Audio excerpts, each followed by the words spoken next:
करण्यात हाती घेऊन प्राण, भारत भूमी स्वतंत्र करण्यात हाती घेऊन प्राण, बलिदानाचे कफन बांधून लढले वीर महान, बलिदानाचे कफन बांधून लढले वीर महान. सूर्याप्रमाणे तेज असणारे माझे गुरुजन वर्ग आणि चांदण्याप्रमाणे चमचमणाऱ्या माझ्या छोट्या मोठ्या बालमित्रांनो आणि इथे उपस्थित सर्वांना स्वातंत्र्य दिनाच्या हार्दिक शुभेच्छा. स्वातंत्र्याची 75 वर्षे पूर्ण झाल्यानंतर काय कमावलं व काय गमावलं यांचे सिंहावलोकन करण्याच्या टप्प्यावर आपण येऊन पोचलो. भारत हा नैसर्गिक साधन संपत्ती आणि खनिज समृद्ध देश आहे. माती ही मायाळू माय आहे. पायी सागराच्या लाटा लोण घालत आहे. देशातून गंगा, गोदावरी, ब्रह्मपुत्रा यांसारख्या रक्तवाहिन्या वाहत आहेत. सैनिक आणि जवान डोळ्यात तेल घालून देशाचे सीमारक्षण करत आहेत. आपल्या देशाला शिमला, कुलू, मनाली, उटी यांसारख्यांची समृद्ध पर्यटन स्थळे लाभली आहेत. एकूणच आपला भारत देश सुजलाम सुफलाम आहे. आपला भारत देश एकाच वेळी वैज्ञानिक, आध्यात्मिक क्षेत्रात अग्रेसर होत आहे.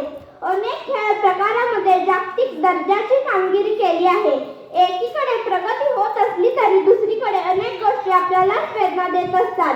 स्वातंत्र्यासाठी अनेक शूरवीरांनी आपले बलिदान दिले. स्वातंत्र्यासाठी रक्ताचा सडा सांडला, पण आम्ही मात्र रक्ताचा घाऊक बाजार मांडला असे कधी कधी उगाचच वाटते. अलीकडे पाकिस्तान, चीन यासारख्यांची परकीय शक्ती आक्रमणाच्या तयारीत असते तेव्हा देशावर दहशतवादी हल्ले होतात. गरिबांना एक वेळचे शेतकऱ्यांना स्वतःच्या हक्कासाठी आंदोलन करावे लागते. गरिबांना एक वेळचे जेवण सुद्धा मिळत नाही. जातीच्या नावावरून धर्माचं दंगली होते तेव्हा भारत मातेच्या हृदयाचे शेकडो तुकडे होतात. एकाच आईची लेकरे एकमेकांच्या रक्तासाठी तहानलेली असतील तर त्या आईची काय अवस्था होत असेल. या सगळ्या आक्रमणांमध्ये अतिशय सामान्य माणूस भरडला जातो.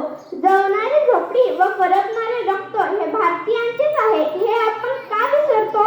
हा खरा प्रश्न आहे. भ्रष्टाचार रूपी यंत्रणामुळे मोठी व्यवस्था पोखरली जाते. मोठमोठ्या अधिकाऱ्यांना भ्रष्टाचाराच्या आरोपाखाली अटक होते.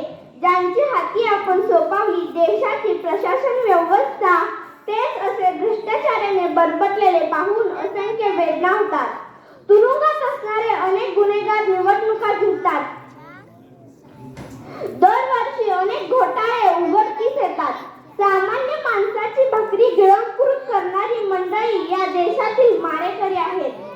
सत्यमेव जयते हे ब्रीदवाक्य आपल्या देशाची शान आहे. उत्सव दिन रंगांचा आभाळी आज सजला.